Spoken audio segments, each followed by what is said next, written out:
નમસ્કાર મિત્રો, ફરી એકવાર તમારું વિડીયોમાં સ્વાગત છે।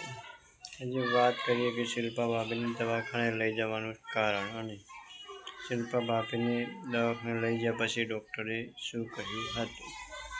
તો શિલ્પા ભાભી દવાખાને લઈ ગયા અને ચેકઅપ પણ કરાવી દીધું અને તેમને કાનમાં બહુ જ દુખાવો રહેતો હતો, તેથી તેમને દવાખાને લઈ જવામાં આવ્યા હતા અને એમ કહે તેમને ચેકઅપ કરાયા પછી શું રિપોર્ટ આવ્યો તે જાણવા પહેલાં વિડીયોને લાઇક, શેર અને સબસ્ક્રાઈબ કરી લેજો અને મારી ચેનલ પર નવા હોય તો આ વિડીયો શેર જરૂરથી કરજો અને મારા વિડીયોને સબસ્ક્રાઈબ જરૂરથી કરજો। મારી ચેનલ સબસ્ક્રાઈબ કરીને તમે નવા વિડીયો માટે તૈયાર રહેજો, કારણ કે મારી ચેનલ પર આવા જ નવા કંઈક અપડેટ તમને જોવા માટે મળશે।